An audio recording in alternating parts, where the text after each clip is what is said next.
All right, everyone. Welcome back to yet another episode of Pop Culture Roundup.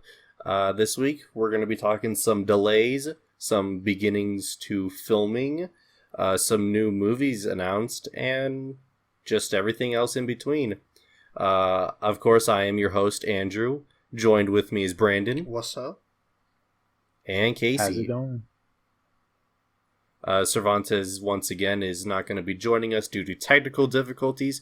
Hopefully he will be back next week. But let's get right into it.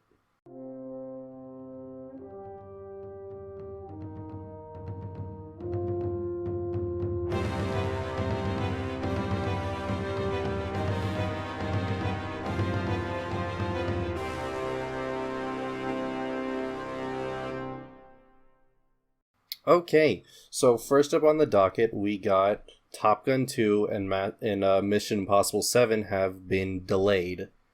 Top Gun 2 got delayed to November 19th. I believe that was slated for a July release.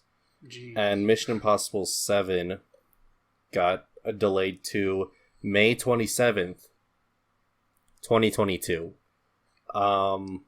That one's a little bit longer. I believe that one is almost a year-long delay. That one's kind of rough. I was very much looking forward to that movie. I was also looking forward to Top Gun 2. What do you guys think? Yeah, no, that's it's definitely a disappointment. I was looking forward to Top Gun 2 more. But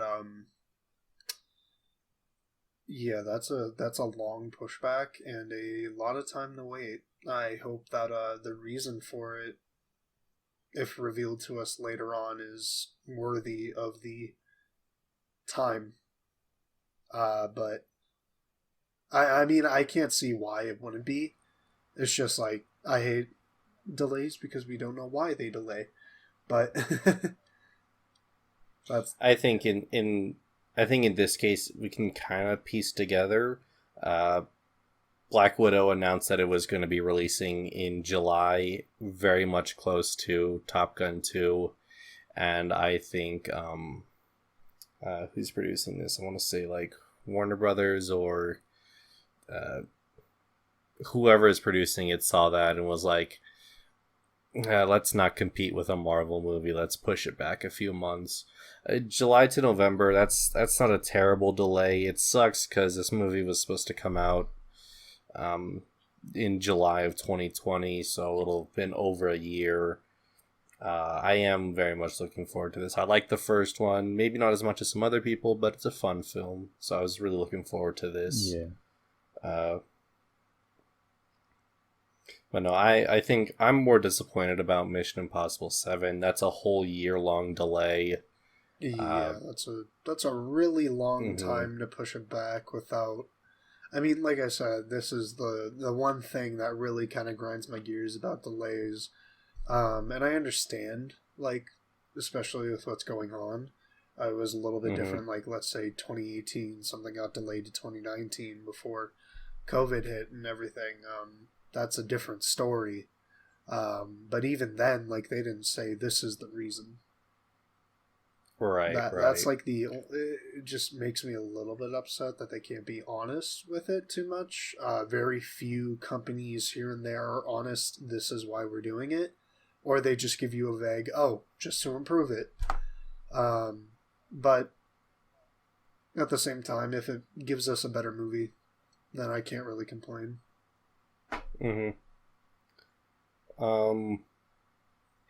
It just really sucks about Mission Impossible. I really like this new set. Ever since like Ghost Protocol and beyond, they've all just been just top of the game. These are all have been like fun movies.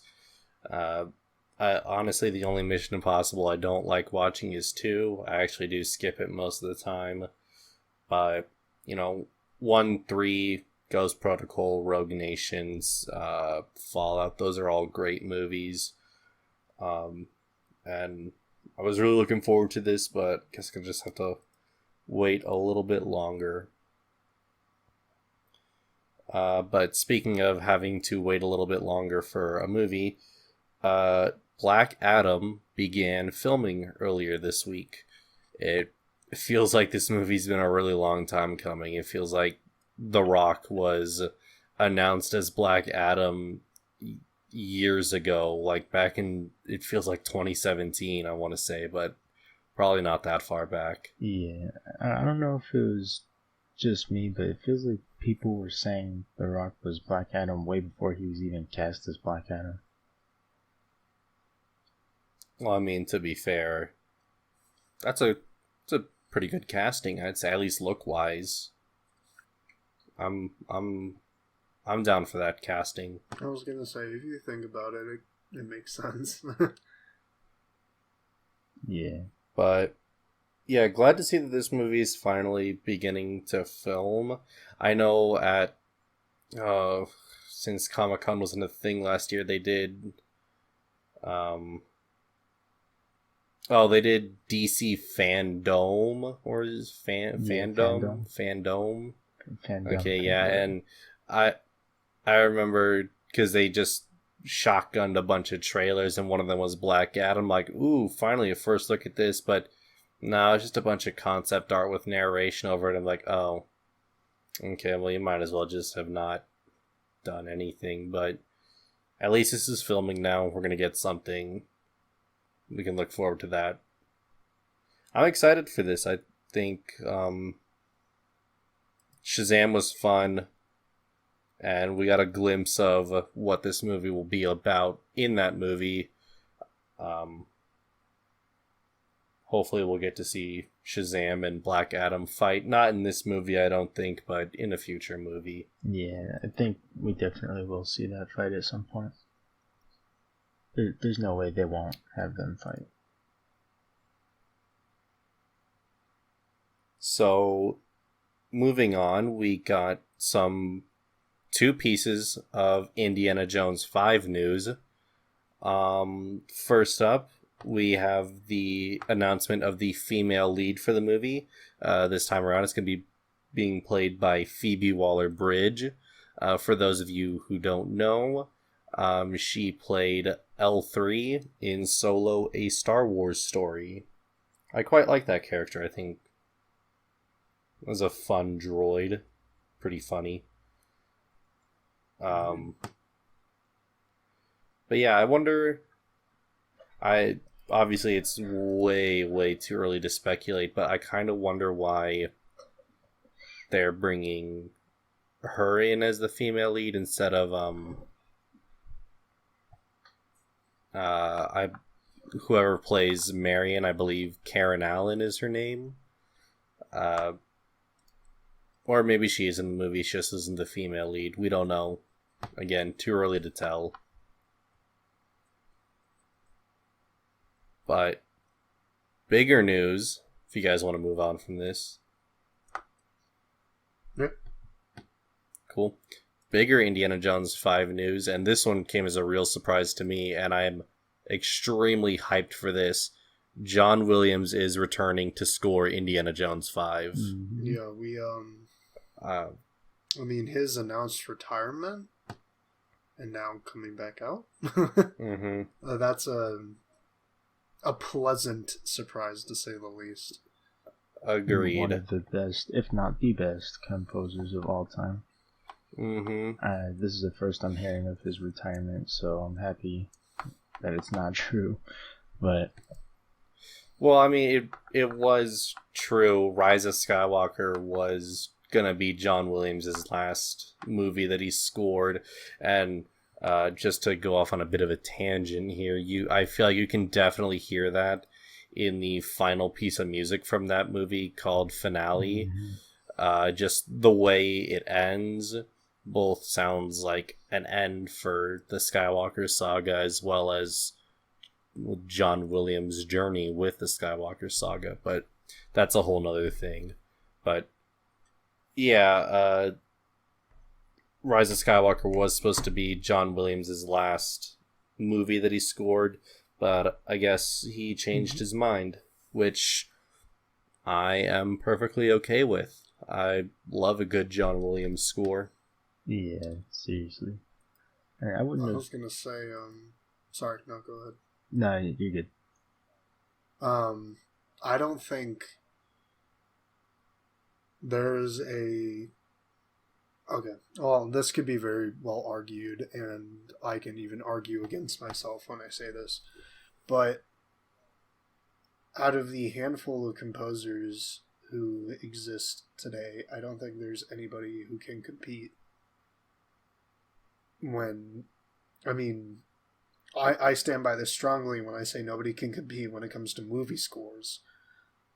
But we really... I mean, it's hard to talk about other composers that live up to the standard that he has created for a movie score. And so, like, I'm really big into music. I played music. I've played his music before.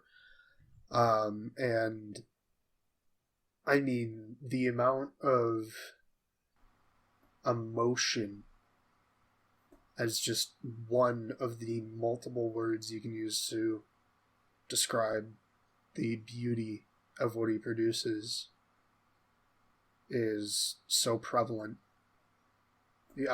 He's just a phenomenal master at what he does, and I think I could speak for all of us when I say he's written some of our favorite pieces of music. Yeah, totally agree. So, however, I just want to counter your argument there. Hans Zimmer. Yes. Yep. Yeah.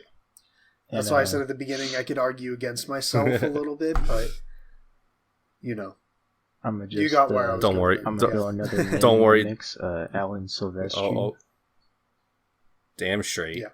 Already know. Don't worry, folks. We'll do a whole episode on soundtracks one day. Yeah, Trust me, it's coming. It's coming. That's on our list. Do you know what else is coming? Another Star Trek movie. Heck yeah. Set to release in 2023. I'm a fan. No details on it. We don't know if this is going to be another reboot or a continuation of the Kelvin timeline, which is, of course, the J.J. Abrams helmed Star Trek Into Darkness, and Star Trek Beyond, which I would not mind seeing more of those movies. I really like them. This is, of course, coming from someone who is not a Star Trek fan and whose only real interaction is knowing the characters on a name basis and watching the Kelvin timeline movies and really enjoying them because they're fun movies. But I'm excited for this. Star Trek is fun. I still vastly prefer Star Wars, but more movies is good. Yeah. Agreed. I'm a pretty big fan of what they've been doing with Star Trek. I mean, I think it doesn't fall very high when it comes to like my favorite movie series. Even though it is up there. Just probably like at the top 20. But I think they've been doing a phenomenal job, and I really enjoyed, everything they've done so far when they rebooted it. And I think they can, if it's a continuation of what we've had, there's a lot of stories that pre-exist within the world, and I'm excited to see what they pull out and give us.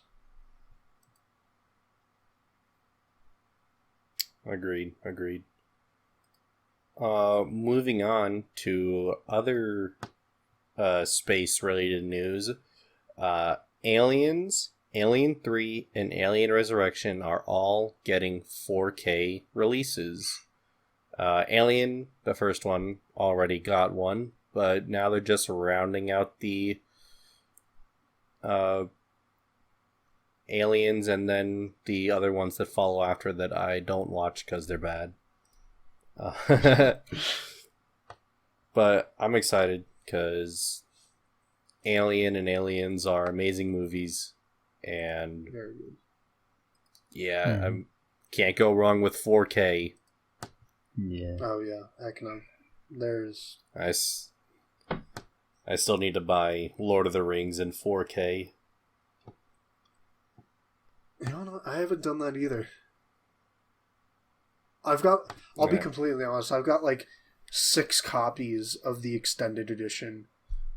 Oh, same here, same here. It's ridiculous. But yeah, exactly. If you're a nerd, who doesn't? But it's weird to And of course, only the extended edition, because that's the only edition worth watching. Yeah.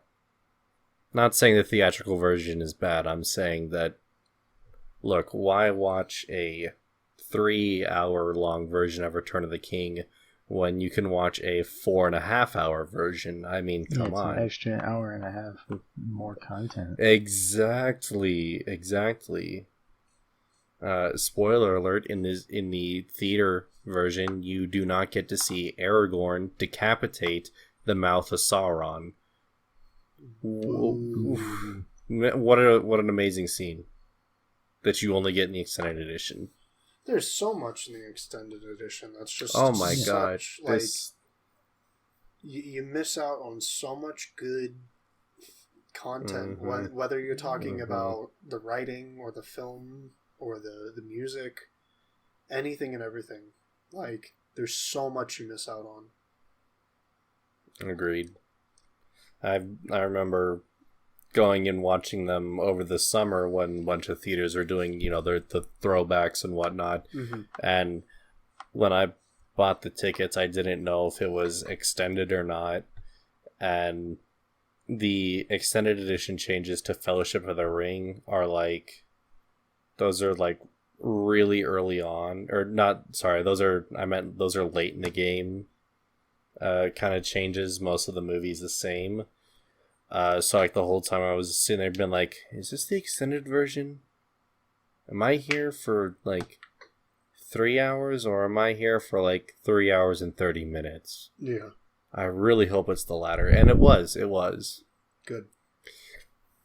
Yeah, there are certain scenes from each movie where I know which version I'm watching. For Fellowship, it's after they set out for Mordor, as they're leaving Rivendell, Frodo goes, Mordor, Gandalf, is it left or right? And Gandalf goes left. That's not in the standard edition. That's in extended. But we are getting way off topic. Somehow Aliens in 4K led to Lord of the Rings extended edition. So let's... Which we were going to have an episode of its own, so that'll be in the future. Wait for that. Yeah, look forward to that. Yeah. Speaking of things to look forward to, Mass Effect Legendary Edition has gone gold. Legendary Edition, of course, being the combination of the combination and remastering of Mass Effect 1, 2, 3, and all of its DLCs. I don't know about you guys, but I'm a huge fan of this series, and I've had this game pre-ordered for like 3 months now. So I'm really excited to play it. I have not played any of the Mass Effect games yet. I'm gonna keep it real. You're missing out big so time. I've been told. I plan to at some point. The third one's not out. Well, what if? No. The third one came out back in 2012. But what if I told you that there was a way you could play all 3 games on May 16th with all DLC included for the low price of $60?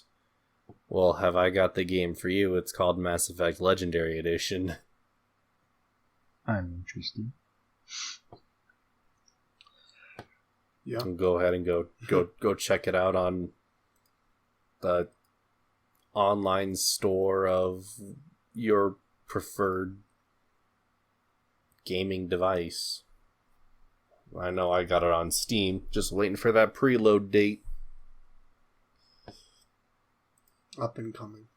Yeah, chances are I'll probably pre-order it after the podcast. Damn right. All right. Do you guys have any other news to add? Nope. It's been a really slow week for news. I concur. So let's get right into our general discussion topic. With the nearby release of Mortal Kombat, we decided to talk about the best and worst video game to movie adaptations. And look, let's just get the worst right out the way. Let's talk about Super Mario Bros. Oh God! No. Don't click off. The podcast gets better, I promise. Yeah, it'll certainly get better. We're starting at the bottom of the barrel. Nah, bro, this barrel's been eaten by termites. We're well into the asphalt on this one. This movie was not good. No. I mean, I think if you're watching it to laugh at it, sure, it could be a good time, but look, aside from some of the characters having the names of the game characters, this is nothing. I mean, the problems with this movie are well documented. They're well talked about. Apparently, I'm forgetting his name, but the actor that plays Luigi was basically drunk the entire time. And I don't blame him. Oof, what a bad movie. Yeah, I don't think the movie was ever going to do well.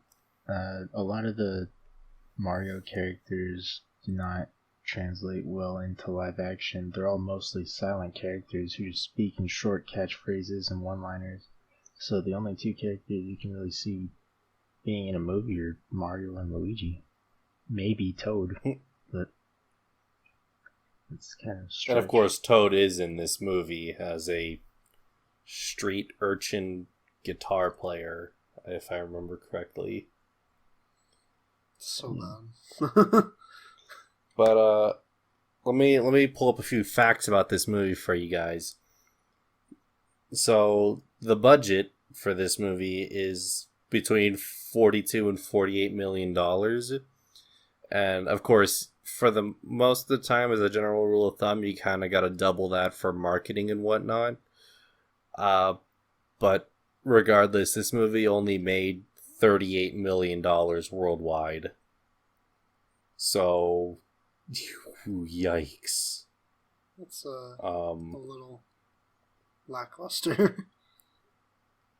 Yeah, I mean, look, when you have Shigeru Miyamoto saying that it tried too hard and was not a good movie, I mean, yikes. You really goofed up with these characters. Yeah, and you know what? Props to this movie, because it did leave behind an impressive legacy of Nintendo refusing to do any live action movies. Yeah. And but they did do one recently. We'll circle back around to it when we want to talk about some better movies. It's Detective Pikachu. I was gonna we'll say, talk about it. That's We'll talk about it only later. live action movie they've made in literal years, centuries. Yeah, we'll talk about it later in this episode when we want to talk about some better movies. Okay, well let's take it a step up here. Which one do we want to do next? I say we do Tron. You guys want to talk Tron? I feel like there's a lot to talk about. I think. Hold on. That's a pretty big step. Yeah. Let's baby step this. Do we want to briefly touch upon Assassin's Creed and maybe Tomb Raider? Yeah. Yeah. Okay. When you talk about a movie or a video game adaptation in movie form, like, I mean, Super Mario Bros. Is like the worst you can do, but these aren't anything special either. Yeah, the Assassin's Creed movie. It got really middling reviews. A lot of fans were like, it's too dumbed down, and a lot of non-fans were like, this is too confusing. So I think they just couldn't strike a balance. It's unfortunate because Assassin's Creed as like a franchise kind of lends itself to a movie. Like, of all the video games, I feel like Assassin's Creed is best primed to be adapted as a good movie. But it wasn't. Yeah. At least not as good as it should have been. Which is unfortunate because there was some star power behind that. You got Michael Fassbender and I'm forgetting her name.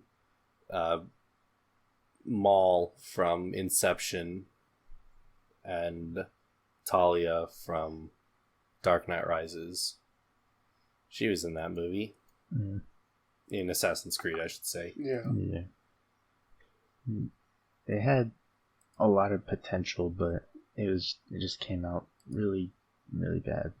I understand the whole experiencing your ancestors' past thing, but there were so many plot holes, and it just feels like they left something out of the film.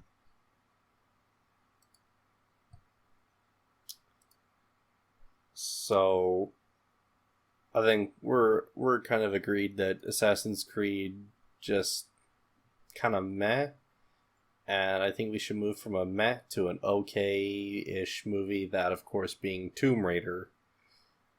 Yep. Yeah, this was definitely an okay movie.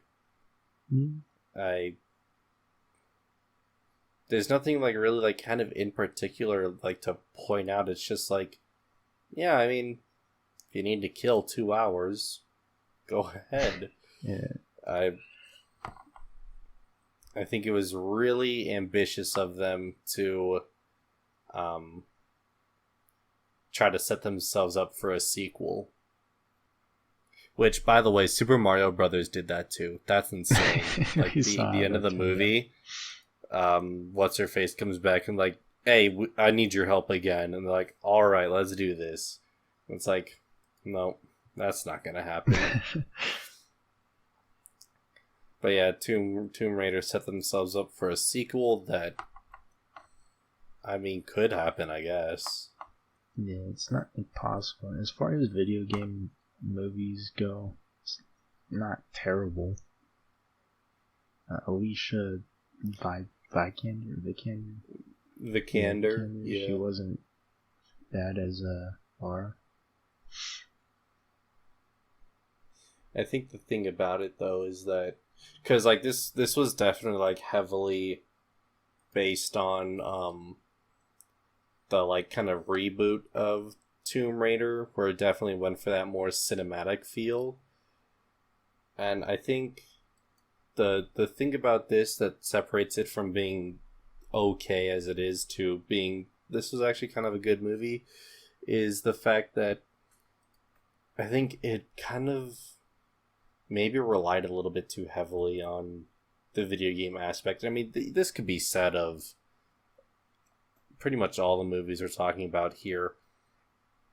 But, like, I mean, Tomb Raider at its core is about an adventure. It's just Indiana Jones. And just somehow it just doesn't really get that. Yeah.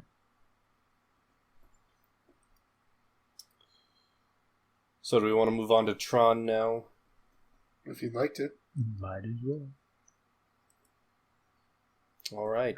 Tron. It was a good movie. Hasn't exactly aged well, I don't think. Nah. It's definitely a product of its time. But it's interesting. It also... Is Tron based off an established video game, or did the video game come after the movie? I feel like the video game came after the movie. I'm gonna look it up real quick. The video game is a very, very, very old game, where it's pretty much just 2 lines. You have to try to cut off the other line. So I thought it was crazy how they came up with a whole plot for a movie based off of two lines chasing each other. I thought that was crazy. Yeah, that's... Okay, well, I just looked it up. So you're correct, Casey. In that right, there was a game previously, where it was two lines competing. However, the name, as well as the arcade game and the movie, were coined the same year for the same reason by Disney. So the game Tron, realized in its own right, was coined in the same year for the same reason, as creating an adaptation in real life for the arcade machine and the movie.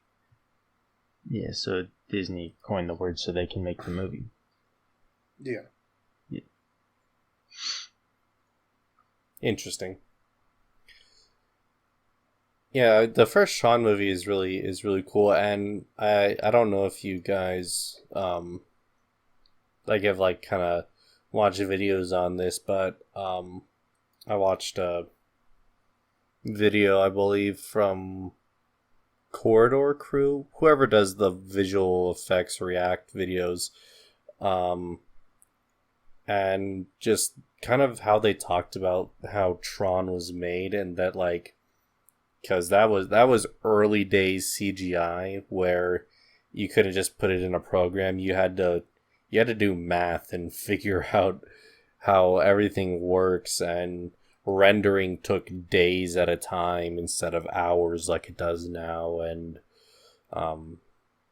it's just fascinating, and the way they got all the suits to light up, using like reflective tape and whatnot. It's just so much work was put into it that today would be like, yeah, we're just gonna hop on a computer and knock this out in a few weeks. It's no biggie. I am sorry to everyone that does stuff like that for movies. I totally just made it sound like your job is easy, and I guarantee me, it is not. But you get the idea. Yeah. It was a lot harder back then than it is now. It's more stage effects. I don't know if that's the right word, but it's more like on-set effects rather than CGI. Yeah, it's they definitely filmed the movie knowing exactly what they wanted to enhance with computers and whatnot, whereas today likely the same thing happens, but not to the extent there is. Like they aren't going to be like kind of like creating costumes for the sole purpose of being able to do one specific effect for the movie, and stuff like that. Tron was definitely like, I don't know how, if you tried to do it today with the methods that they did, it would be, I don't know, I guess probably a headache would be a way to describe it, but the end result is a pretty good movie, and the sequel, I feel, is even better. But of course, the sequel has the benefit of flashy CGI and a Daft Punk soundtrack. So, yeah. Can't go wrong there. So, because we're doing this episode about Mortal Kombat, let's talk about both the movies. Mortal Kombat 1. What a strange movie. To say the least. I mean, it's... First of all, the theme... Woo. The theme is amazing. I don't think there are very few other movie specific themes that kind of hype me up that much. Yeah. Like it's definitely pretty freaking great. But about the movie, I mean, shoot, what is there to say? It's definitely a very flawed movie. There's some pretty iffy acting. Some of the martial arts just isn't that great. The CGI and animatronic combination for Goro looks good most of the time, but other times you just look at it and like, yeesh. And we can't forget about Reptile and I guess his true form as a weird CGI frog lizard thing. Oh, it's bad sometimes. Oh, that looks bad all the time. Yeah. But then he does eventually get his human form, his ninja form, I guess. You know, with his green suit and whatnot. Yeah. And if you just look at the movie itself without comparing it to the games, it's not bad. It's not good, but it's not bad. If you get what I'm trying to say. Yeah, I think it's definitely a movie where you just kind of have to you just gotta go with it. If you're going into this like being like, well, every movie I watch needs to be high cinema, then just turn it off before you even get started, because this is not high cinema. This isn't gonna make you think. Except, well, sure, it will make you think. It'll make you think, yeesh, that's some bad green screen right there. Make you wonder why you bought it or rented it. But like, if you just put it on and just go with the flow, you'll probably find yourself kind of enjoying it. There are a few, I don't know, there are a few questionable moments. It's like, that doesn't really work. And I think overall the plot is kind of, I mean, look, Mortal Kombat. Let's be real, I haven't paid attention to a single Mortal Kombat video game story in ever. I'm here for the fights, the fatalities, and that's about it. Yep, pretty much.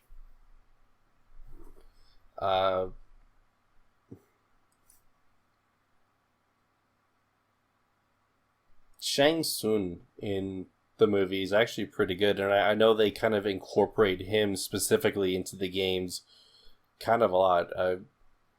Which one's the most recent Mortal Kombat? Is that Mortal Kombat 11? Correct. Yeah. Yeah, I know that they use kind of the actor's face as the basis for the character in Mortal Kombat 11. So it's pretty cool. Ugh. I mean, there's not much to talk about when it comes to movies. Obviously, they're super janky, but they're fun. I mean, like, I don't think anybody can tell you it's an easy watch. It's certainly really bad acting, really bad writing, really bad camera work, etc., etc. Especially when we talk about the second one. Well, yeah, the second one. But, Mortal Kombat Annihilation. Yikes. that name must not be spoken again. Well, we're gonna have to speak it at least one more time. Yeah, but, I mean, there's, again, like a weird charm to the first one. And I'll be honest, like, I can watch that thing 10 times over. I just laugh at it. It's not a I great think movie, it's just, yeah. but it's a movie. Yeah, if you. Yeah, no, like, no, go ahead. I was just gonna say, if you're like a full blown critic and you want to just criticize the movie, then it's probably not for you. But if you just want to watch something and have a good time, then yeah, by all means. Yeah, totally agreed. There's very few movies that I can, like, just, what am I trying to say? There are very few movies that bad movies I can watch and just still enjoy, and this is kind of one of them. It's like, yeah, I know what I'm watching isn't good, but shoot, I'm gonna have a good time because this theme is a bop. Yeah. The theme carries the movie, in my opinion. It really does. It definitely carries the movie on to a sequel called Mortal Kombat Annihilation, which terrible. That is a terrible movie. It is crumpled up garbage that you throw into a waste bin. Like, Not only was it made. no, you just incinerate it. Not only was it made, but the directors looked at the movie afterwards and thought, yeah, we can release this. Yeah, I don't know what happened with Annihilation. I think one thing is that the director for the first movie, he elected not to return. He decided to go on to direct the movie Event Horizon. And he said after seeing this movie, he's like, nope, okay, I'm gonna stick with projects that I create. And he went on to make the Resident Evil movie, and he kind of stuck with that franchise, either in directing or writing or producing roles for the duration of that film adaptation series. So I think that's part of the problem where, he was definitely kind of a part of making the first movie get to that kind of good bad state, and the second one has some deep underlying problems. There's terrible line readings, really bad CGI, like excruciatingly bad CGI. There's what else? There's really bad, like, green screen keying. Like, you'll see people jumping and flipping about, and you can very, very clearly see their outline on the green screen. It's like, yeesh, this is not good.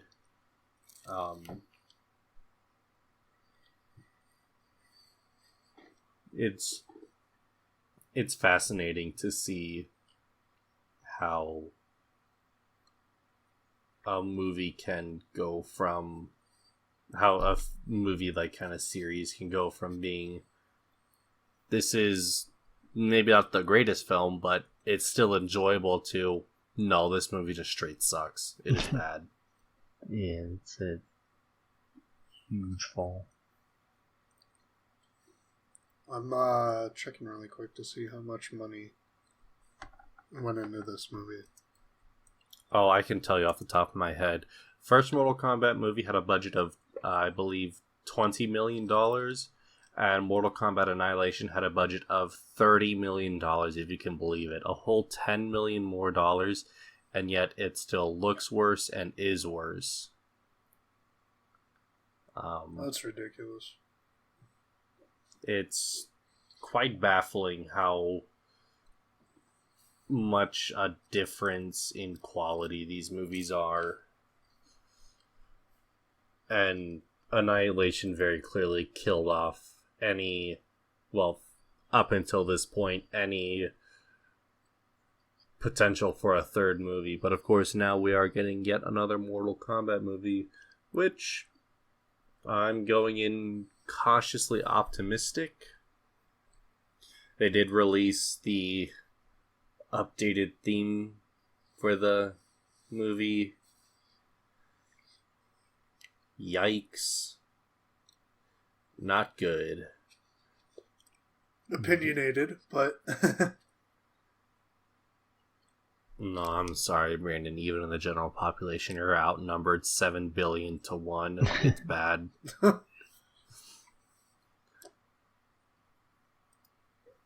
No, but like if you're listening to this and you want to go listen to that, go ahead.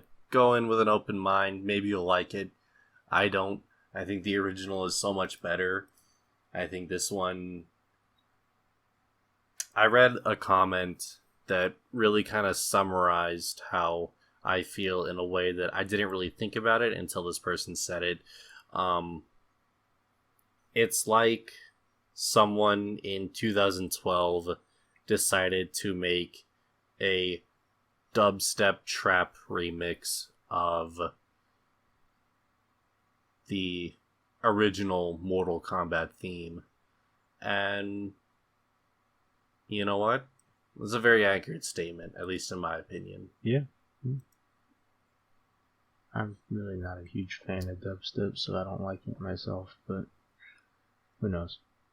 I really hope they use a different version in the movie. I doubt they will, but one can hope. I don't know, they had a different version in the trailer. The trailer version sounds so much better.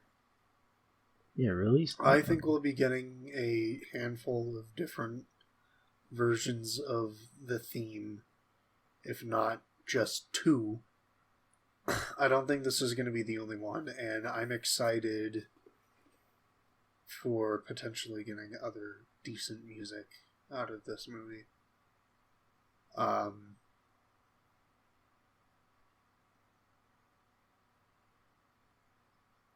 I don't think it's terrible. I will certainly agree with you guys on saying that the original is better. The original Mortal Kombat theme from the first movie is my favorite version. I don't think this is bad. I don't think it's a great song, but I certainly don't hate it like you guys do. So, that's just my opinion on it. And my opinion is that it straight sucks. I just want that to be well known and well documented. Yeah, I'm also just too attached to the original theme, but that and also it just straight up sucks. The original theme made laser tag like 1,000,000 times better. Agreed. Yeah. Everyone listening, be on the lookout for our review of the movie coming in the next week or 2. We do plan on seeing that opening day. So we'll have that review up the Wednesday or Thursday after.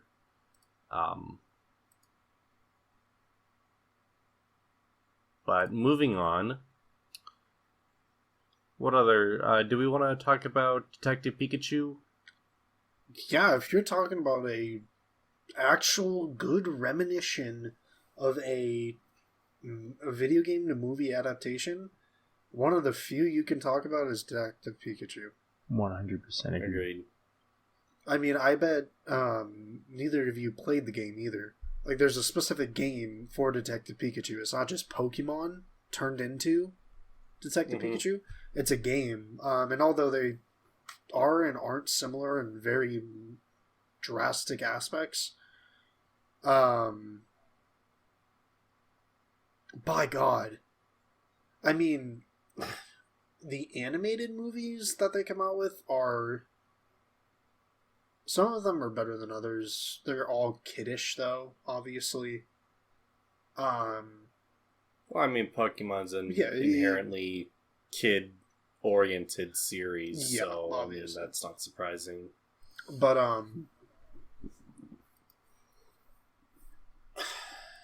a lot of just sitting and watching that movie was me just saying, wow. Because not only did they just do such a phenomenal job with, like, the art style and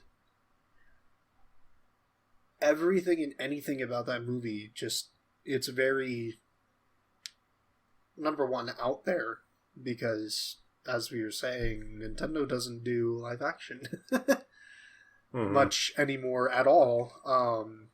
If I am not mistaken, it would be the first in between the two, although I'm not super familiar with Nintendo movies. No, you are correct. Detective Pikachu is the first live-action Nintendo So what, it's been almost property-based movie since... what, about 3 centuries in between the two? Yes, 300 years passed between centuries, Super you know what I Mario mean. Bros. No, and no, Detective right, he's right. That sounds Pikachu. right. Yeah, I mean, that's about right. Yeah. Jesus. I just said centuries. You know what I mean, 30 years. Give or take, yeah. Yeah, about 30 years between the two, and the obvious difference is there, but I mean, great writing, great acting, great actors. And I think the movie's biggest, like, strong point is that the Pokemon feel real. I mean, Cubone, Pikachu, Snorlax, Charizard, Mewtwo, Charizard, Gyarados, Greninjas, Torterras. Torterras? That's a Pokemon, you were right, but I don't think he was in the movie. No, they were, because they got the giant... Oh, that's right. That's right. Right, they're the genetically giant, like, the giant islands. Torterras. Mountains, yeah. The Bulbasaurs. Yeah, the Bulbasaurs. Mm. I mean... Psyduck. Yeah, I mean, you got all of them. Yeah, the Pokemon definitely felt like they existed within the world, and I think that's definitely one of the things that helped it so much. On top of that, I think it's also, and this goes to, I think, because we've got, like, our friend group, there's some of us that did play Pokemon when we were younger, and all of that just nostalgia from it certainly had a lot to do with it. And I think that applied to a lot of the people that saw it outside of kids. But yeah, I personally, I didn't really play Pokemon as a kid. I have a respectable number of cards, but it was more for the aesthetic instead of the I'm actually into this, we should play. No, it's more, oh, yeah, this is Cyndaquil. This looks kind of cool. Mm.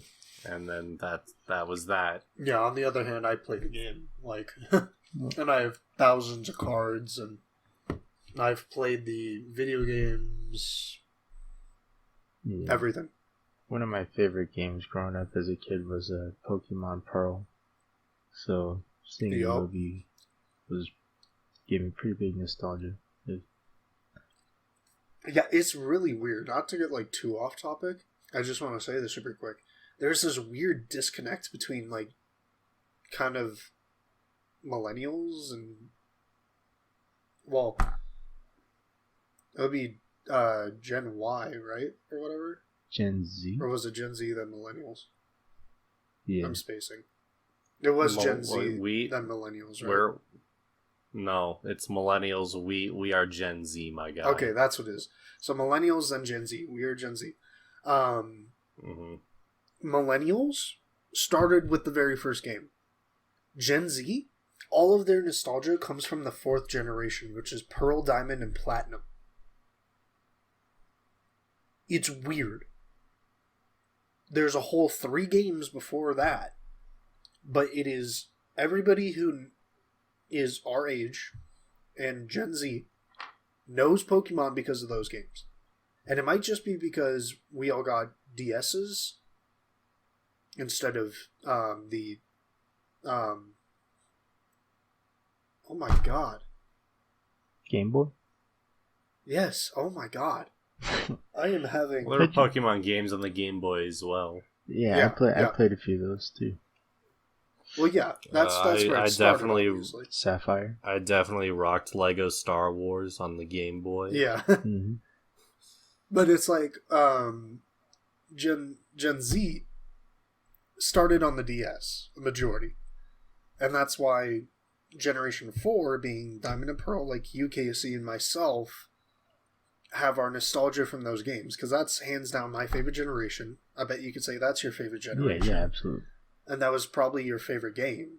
Out of, I don't know if you've played any of the other ones, but out of every game I've played, I can still say that's my favorite, and I'm hyped they're remaking them. But there's that, like I was saying, going back to millennials, they get the Game Boy and they get red and blue here in the US, and those are where they started, so they're Gen 1, which is more what Detective Pikachu was, but it applies to both. I was just saying there's that weird, really weird disconnect. Yeah. Was that news to you that they're remaking the game? Yeah, a little bit. Yeah, they are remaking. I really don't like the style they're doing it in, because Sword and Shield was 3D. It was linear with a specific part of the game being free camera, which was super cool to have that for the first time in a video game, in a Pokemon game. And both, they did DLC too, so both DLCs were pure free camera, which was phenomenal, to say the least. And it was, they were both very good games. I played Sword and Shield. But then they announced that they're remaking Diamond and Pearl, and that sticks to the roots, but it's more like a chibi style, and it looks really bad. Yeah. It looks really bad, to be honest. I cannot judge because we haven't played it, and all we've seen is trailers. But from the trailer, my judgment is very poor.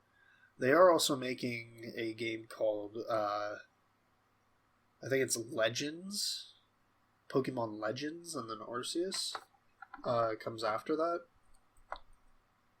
Don't quote me on that name. I think that is what it's called, though. Pokemon Legends Arceus. And that, number one, takes you back in time to when like they first invented the Pokeball and stuff.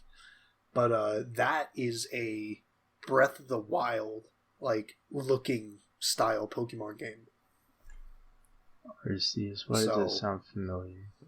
It's like on the tip of my tongue. I don't follow Pokemon. Arceus is the god Pokemon. I'm gonna just butt in here and try to bring us a little bit back on topic. I don't know about you guys, but every time I see Pikachu now, I kind of just associate Ryan Reynolds. No. Like, I've seen... Okay, that's just... Yeah, well, I mean, then again, going back, like, I've got all this experience beforehand and afterhand. That separates the two. I always think of Deadpool, but... Yeah, I mean, that's fair. That's fair enough. Like, I watched Detective Pikachu the other day, and all I can see when I see Pikachu is that cartoon little Pokemon from the original animated series back in my Pokemon phase. Age 9. Good time. Just the flat yellow with the browns and the blacks. Yep. It was such a simple design, but it was so good. Yeah, seriously. But so what other movie to video game adaptations we got? You guys got any you want to add? No, I think we talked about this before we started recording. Jumanji, that's kind of up in the air. It's not really based on any games. That's based off of a... Yeah, we can talk about it. I mean, there is one other that I wanted to talk about, but we could talk about okay, that go after. ahead. No, go ahead. I was going to say Sonic. Oh, yeah, Sonic. That's a big one yeah. that I really enjoyed, to be honest. So... You know what? I'm going to be honest, too. I actually really enjoyed it. I did not think I would. I haven't seen it all the way through. I've seen clips and I've seen large enough portions to get the general idea, and yeah, it's a very well made movie. They definitely did themselves a ton of favors fixing by his face. redesigning Sonic. I think if they had that original look for him, I think this movie would have flopped hard, regardless of, because I mean, no matter what, the overall quality of the movie was still, like, the story and whatnot, that was all still going to be the same. But it's just kind of insane to think how much of like the design of the character can change opinions of the movie. Because when that first trailer dropped, the general reception was, this was not good. But then they're like, okay, we're gonna delay the movie, and we're gonna fix them. Yeah, we're gonna re-release the trailer with the fixed face, and it worked. And I thoroughly enjoyed that movie. Mm-hmm. They did a really good job with the story. Like, as dumb as the story sounded, and then on top of that, like, great CGI.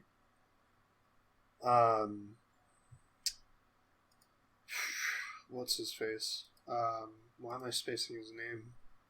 The guy the villain. Eggman? Jim Carrey. Yeah, why did I space Jim Carrey so much? I am not having a good night. Jim Carrey makes any movie good, in my opinion. Like, he is such a good actor. Yeah. I mean, he's not in a lot nowadays, but... Yeah, well, I mean, I don't have anything to add to that. Yeah, he's not in a lot anymore.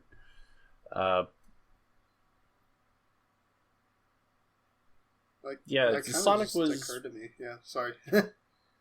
Sonic is definitely a very good movie. I still think I would put Detective Pikachu as probably my favorite video game to movie adaptation. But Sonic is somewhere up there as well. It's a good movie. It's not one that I plan to, like, rewatch anytime soon, or really that's kind of it. But yeah, Sonic was good, and props to them for redesigning the character. I do feel a little bad for the animators because, the release of the movie was so close, and then they're like, oh yay, we get to work really long hours for a few more months. Yeah. Yay. But the final product definitely benefited from it, so that's good. I mean, I think this is a good example of... I'm trying to think of the best way to word this.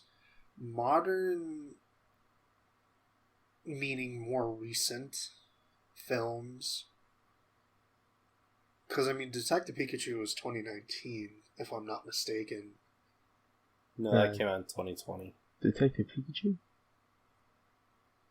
No, sorry. I thought you were saying Sonic. No, I'm kind of talking, Pikachu. both of them. Because we've had... Sonic was 2020, Detective Pikachu... 2018, right? Yeah, it might have been 2018. Let me look it up. Keep talking. I mean, we've had.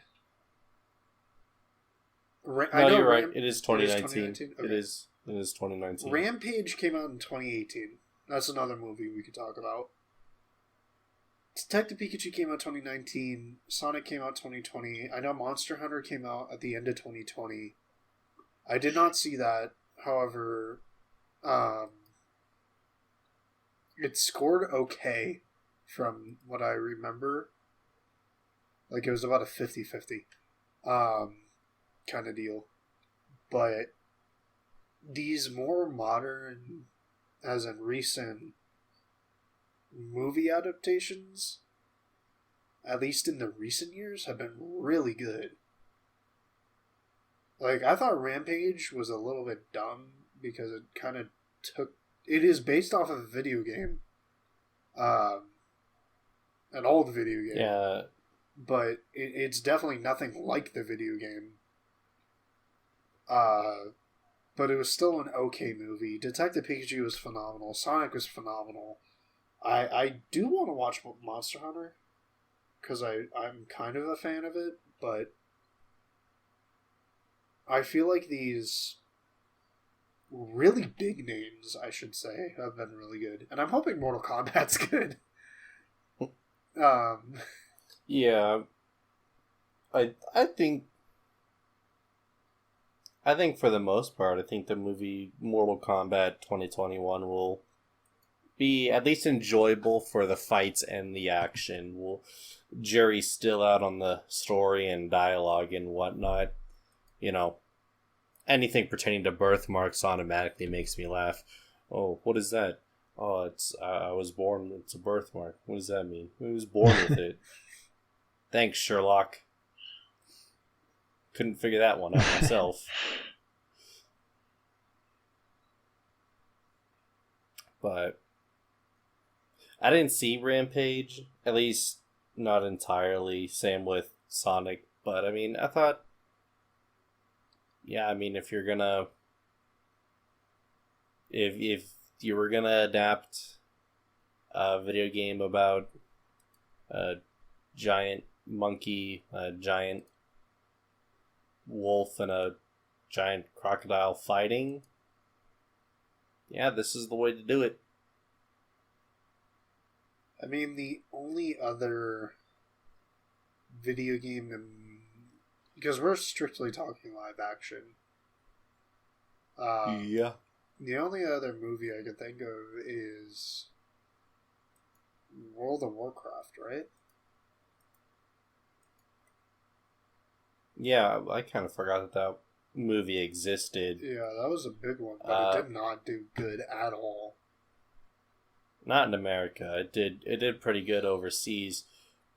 Yeah. Personally, I'm not really one to talk. I do not follow Warcraft. That is a rabbit hole that I don't want to go down. Same. Because I don't want to end up giving my life over to the game. I'm also super unfamiliar with... Yeah.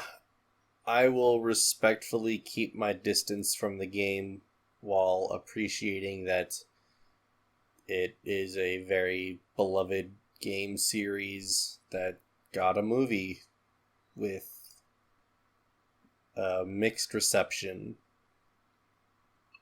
And I mean, aside from the really bad movies, that's pretty much how you can describe every video game to movie adaptation. It's always a mixed reception. Even Detective Pikachu got kind of I think it's high 60s, low 70s on Rotten Tomato. I mean, you know, it's kind of all over the place. Yeah. I mean, the straight up topic of live action video game movies has not only been very lightly touched upon, but nobody, except for like Nintendo and Well, who did Detective Pikachu? Nintendo. Nintendo, yeah. That's right, they have the rights. Nintendo's the only one who's put like real big effort, I feel like, into making the films quality. Yeah, they put a lot of effort into Super Mario Bros. Yeah, and it shows. Mm-hmm. Damn. You really got them. I mean, I also know there's a Max Payne movie. I know there's the Resident Evil movies. I think there's a Need for Speed movie. I think there's a Doom movie. Oh, there's a few different Doom movies. Yeah. There's one with The Rock, and there's one with Carl Urban. Jesus. Now that I think about it, those might be the same movie. Oh, there's also a Prince of Persia movie. Oh yeah, Didn't know that was a video. that was not a good movie. Yeah, it's a really good video game. It's kind of it paved the road for the Assassin's Creed games. Yeah. I just feel like effort doesn't exist for these adaptations.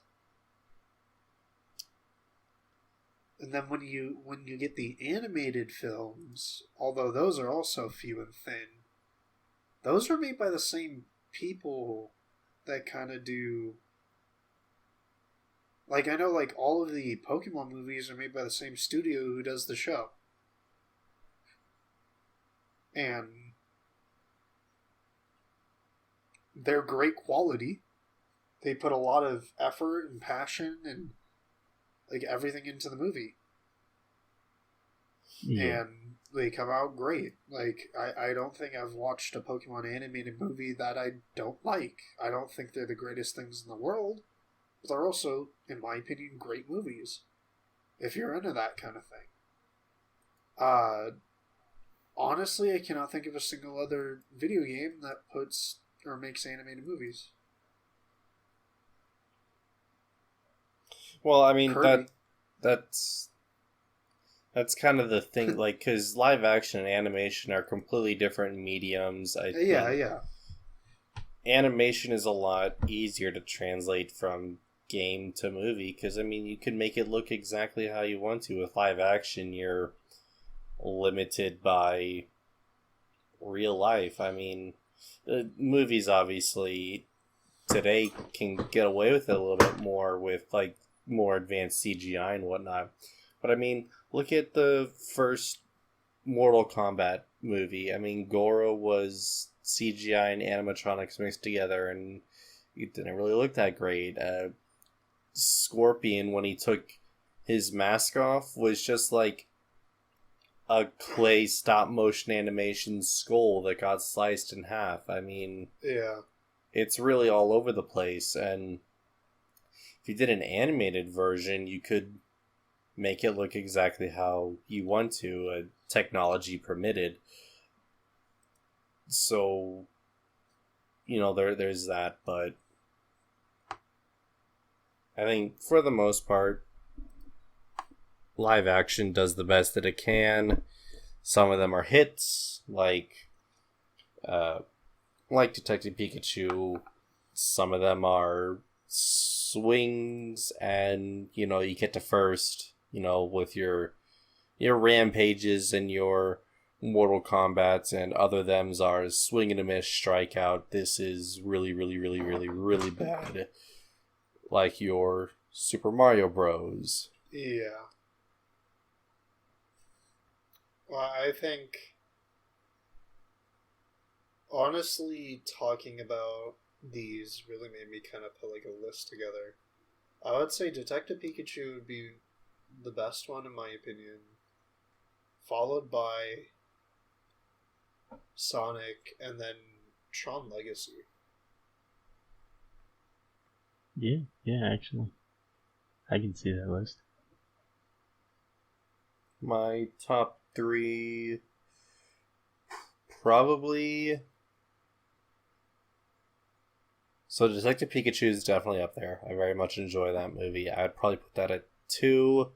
Number 1 for me would probably be Tron Legacy. Number 3 would probably be Mortal Kombat. That movie, I like that movie. It's fun.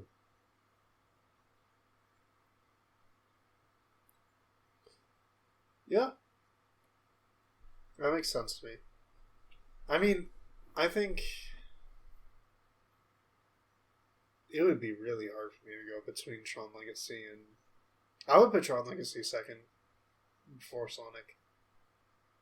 Really? Yeah. I'm a massive fan of Tron. Like, really big. Yeah. But then again, like, if we talk about what my favorite movie is, it's Pacific Rim. Like, that's my favorite movie of all time. Of all time? Like, of all time? Of all time. Yeah. Really? Of all time. Yeah, really?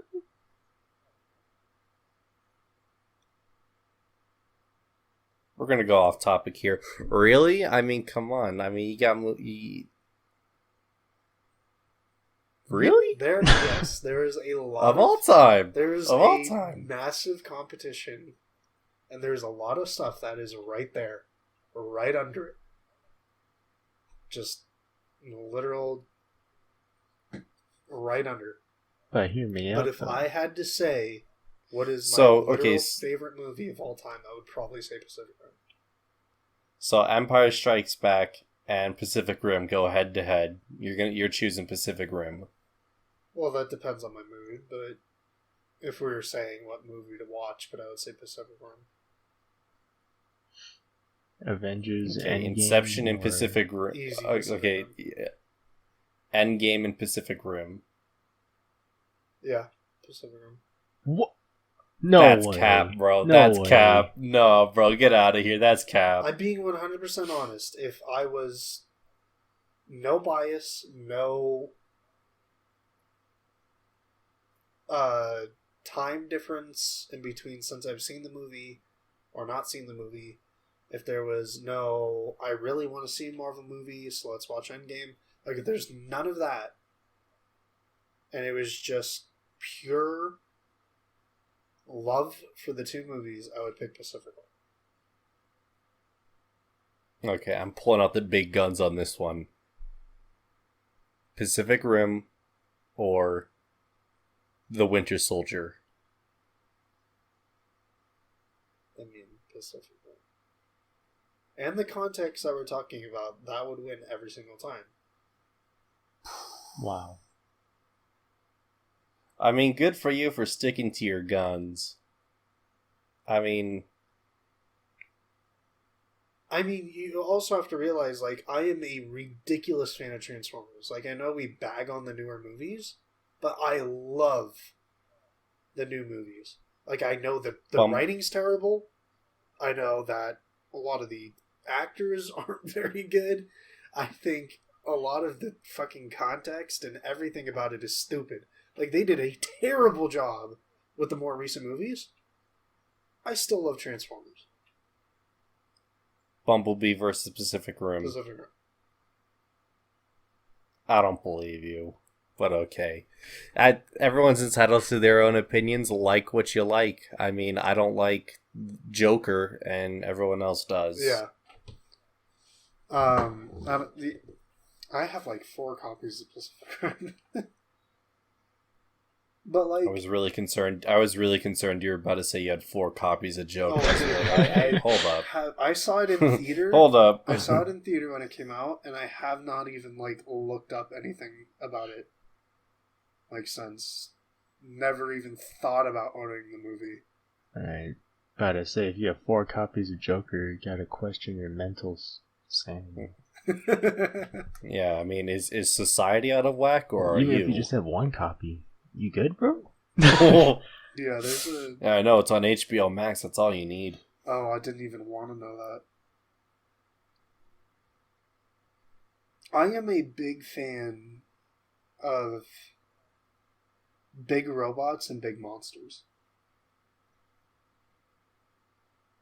Thor Ragnarok versus Pacific Rim. Pacific Rim. I mean, come on. There's a big monster in Thor Ragnarok. Hulk even says so. Yeah. All of the Transformers movies were Pacific Rim.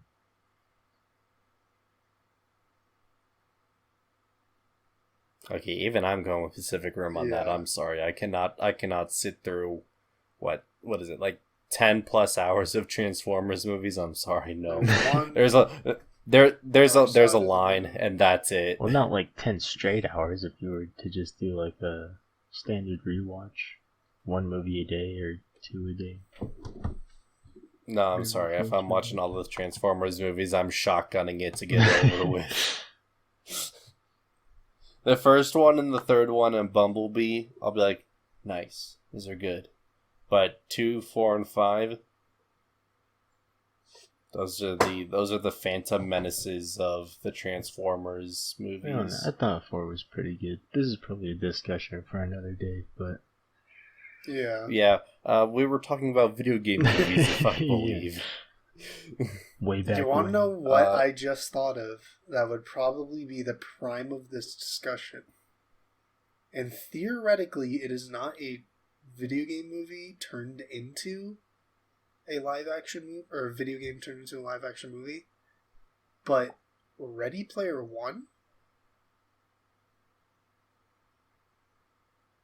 You know what? Sure, we veered far enough off discussion. Let's talk about Ready Player One.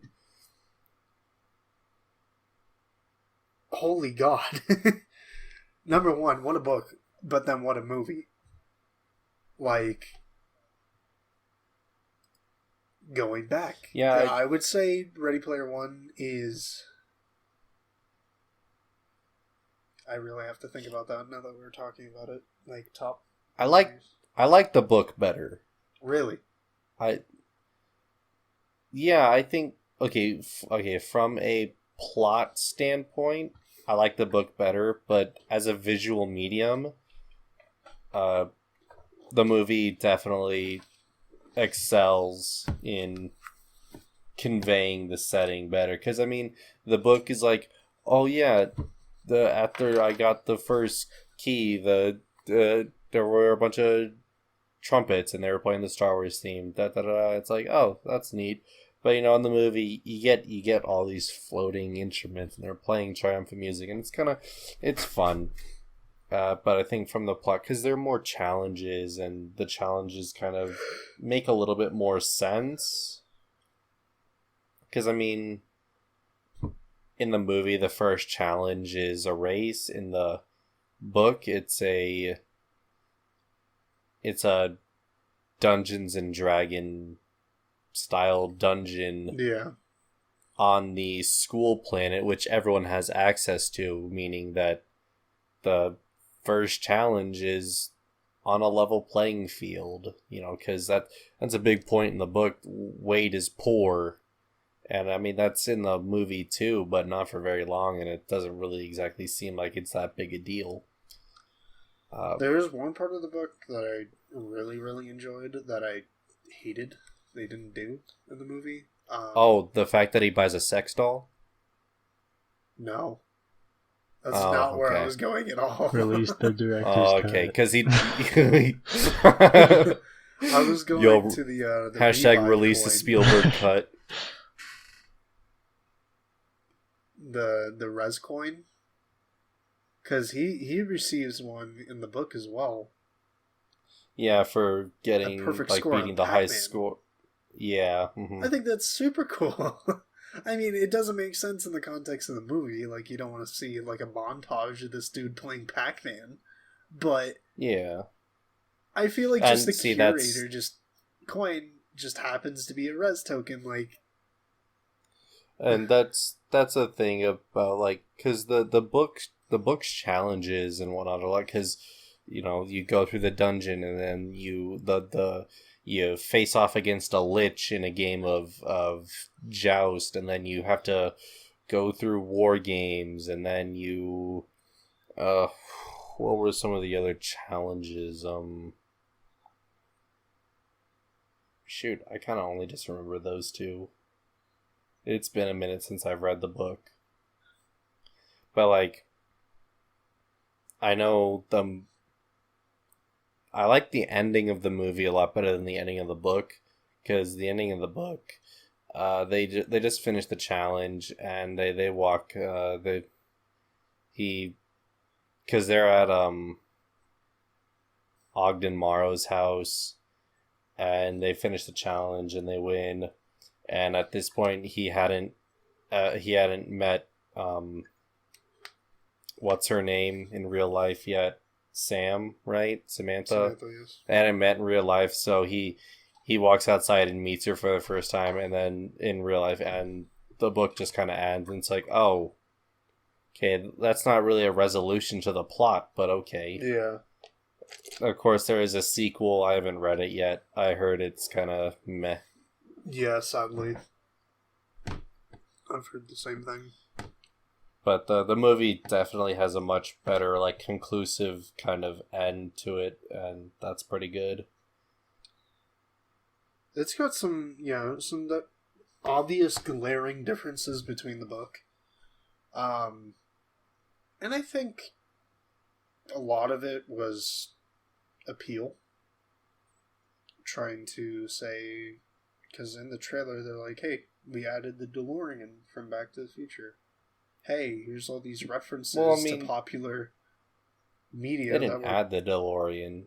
Well, yeah, he drives the DeLorean he does in the book. But, like, they really nitpicked to show, like...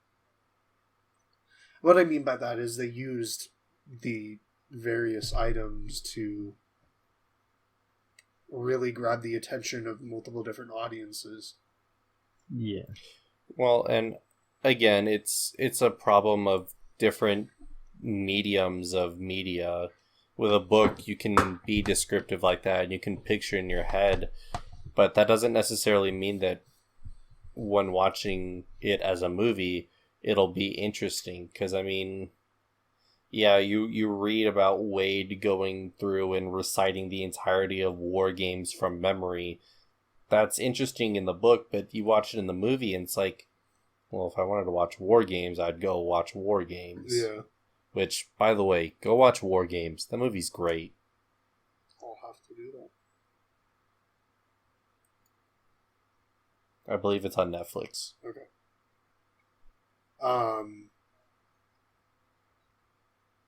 Yeah, I mean, just... You guys are going to get mad at me. I would say Ready Player One is maybe my second favorite. Movie of all time? That would be really, really hard to say, because Empire Strikes Back would be right there, but it's also right there with Pacific Rim and all of the Lord of the Rings. And yeah, for me, Ready Player One doesn't even crack the top 20. Really? Really? I am... I've watched that movie probably third most, I think, out of every movie I've seen in my entire life. I mean, it was my third most watched movie of last year, I believe. Third or fourth. I have a list somewhere. But I don't know. I think that's more so to do with the fact that it's just a fun movie to, like, put on and watch, not necessarily that I think, wow, this movie is amazing, this is the best movie I've ever seen. That's also very true, yeah. Yeah, I think it can swing definitely multiple ways, and obviously we've all got our separate opinions, and we're all entitled to those. It's, in the end, a great movie with a lot of great references, great use of popular pop culture pieces. Some people may tend to disagree, and I understand people's criticisms with both the movie and the book, and that it's kind of just, you know, you can look at it as just being, it's only successful because of nostalgia, and you know what? Yeah, you're not wrong. Yeah. But also, there's more to it. Especially, like, the book has a lot more... The book has a lot more depth and maybe is a little bit less reliant on the pop culture nostalgia aspect. The movie, on the other hand, I mean, it's there, and they try to cram as much as they can into every scene. I mean, just looking in um the one character's garage, I'm forgetting her name. The one that pretends she's a guy. Yeah. Or pretends, that doesn't... disguises herself as a guy in the game. There we go. That's probably the better way to say that. You know, in her garage, you know, you see in the movie, you see there's like a TARDIS or Pee Wee Herman's bike. Obviously, the Iron Giant. There's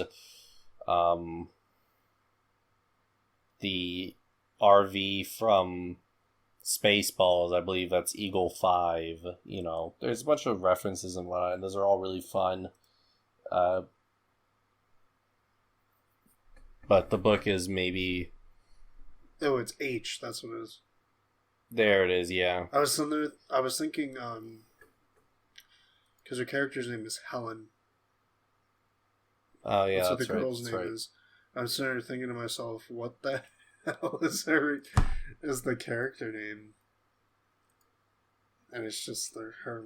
I think it's spelled like AECH or something like that. Yeah. But it's the first letter of her name. But yeah, they definitely heavily rely on those references for the movie. Certainly, I also think the book is just more content, but that's quite easy to understand. Books are longer; you put more on pages. And I think that's a big reason why like books to movies are quite weird. Yeah, I mean, there you got your good adaptations. You got your Lord of the Rings. You got your Harry Potters, and then you know you got your Ready Player Ones, where they're pretty different. Well, I'll be completely honest. Like, I think I could speak for all of us. We all like Lord of the Rings more than The Hobbit, right? Yeah. By leagues. Yeah. I kind of That's an prefer understatement. the Hobbit when it comes to the book. Well, The Hobbit's a kid's book, so yeah. I mean, No, I mean, Tolkien wrote it for kids. there's a lot of It's stuff also in there that doesn't apply. It's also to kids, one though. book.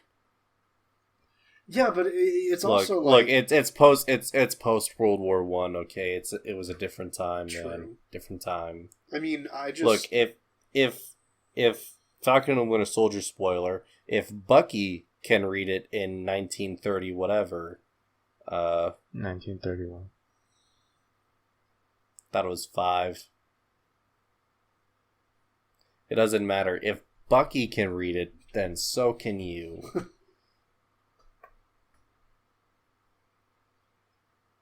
Right, you're just buying the cat's tail there, but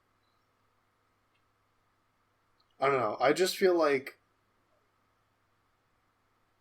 I think also part of it's probably just Lord of the Rings is long and drags on compared to The Hobbit. Yeah. I just meant more like I find it more enjoyable. But Speaking of a more enjoyable prequel thing, just to kind of bring it back into topic, just to close it out, the 2 most recent Jumanji movies. oh yes, though technically not based off a video game, but neither was Ready Player One. Uh, they obviously are heavily influenced by video games and how they are, and I like the first one better than the second one, but both of them are pretty fun movies. Yeah, first one is definitely better. Just because it's all new, like going into the game, and it's all new. The second one, you know what to expect. Mm-hmm. Well, I mean, not entirely. I saw both movies. Yeah.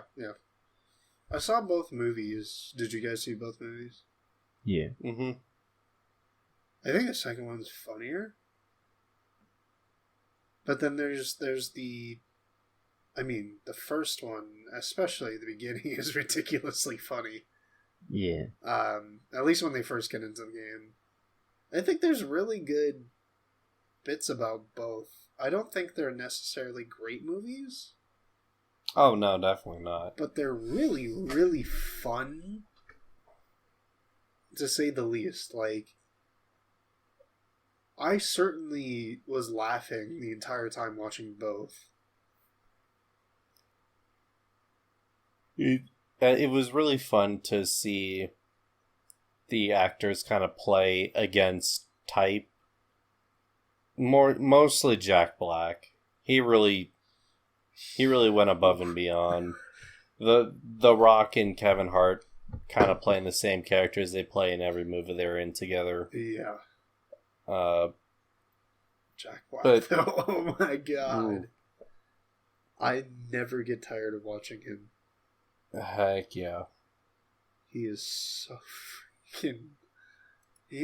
oh my... Very funny guy. I think that's an understatement. I will be honest, he posts some weird stuff online. Of, like... He posted, on Instagram... This was, like, maybe... in December, but he was wearing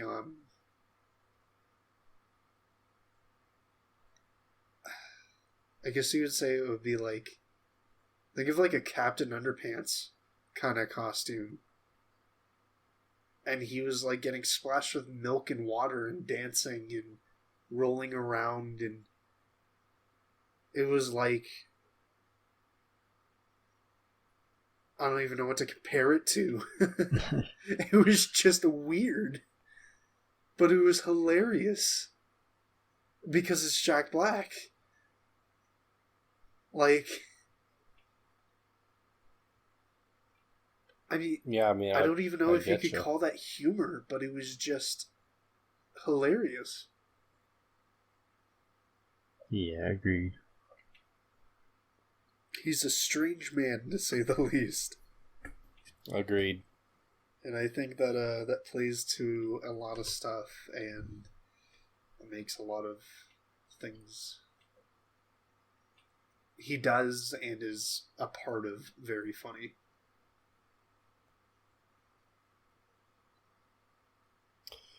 Well, I think that's kind of all the movies we have to talk about. We kind of got a little bit off topic. I know we were going for best and worst video game movies, but we kind of went on a tangent and ended up making this episode just best and worst movies related to video games, and that's not necessarily a bad thing.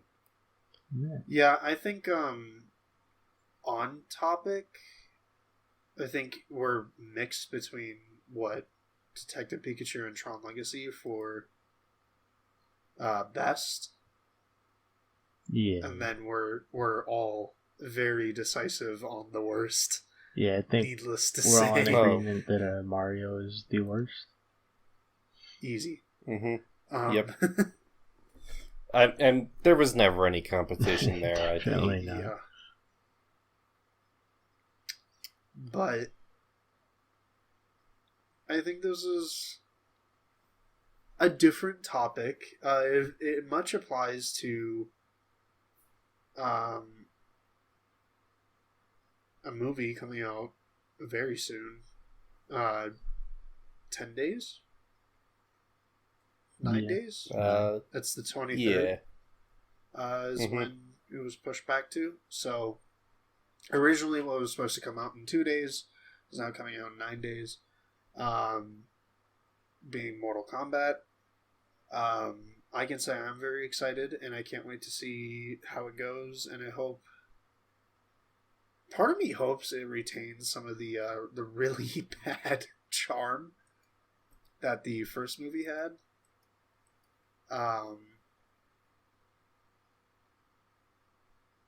But I hope it's good. Yeah, I think at the end of the day, that's always what you hope for when you're going to see a movie. You just, I hope it's good. Yeah. I think today's topic was very fun, very informative in its own right. We went off topic quite a few times, but it's okay. It's kind of inevitable, I think, as we've been doing these, to not go off topic sometimes. But today's discussion led to some off-topic conversations quite easily. And it is a loose topic, because there's not a lot of content that exists within it. Or at least good content, I should say. There are a handful of movies, but honestly, strange topic, great discussion. I don't think there's much more you could say. I do have something else to say. Oh? If you've enjoyed the show and you want to ask a few questions, normally at this point in the show we would do a little bit of a Q&A. But this week we didn't really get any questions. So be sure, if you'd like to, leave a question down below if you're watching on YouTube, or if you've come over from Twitter, you can tweet at us or comment on a post on Instagram, or shoot, even if you want to email us, you can do that. Last but not though least, that's kind of last but not least, I do think we have a shout out we need to make. Yeah, do we? I was gonna say, aren't we still doing that? Thought we were gonna do that a couple times. Sure, we can do it again. Yeah. If you've made it this far, at the beginning you heard our theme, and we just want to give yet another shout out to our friend Jonah Park. If you enjoyed that theme, you might enjoy some of his other music. So you can find him on Instagram at Jonah Park Music. It's exactly how it's spelled. It's spelled exactly how it sounds. He makes some great music. Really good friend of ours.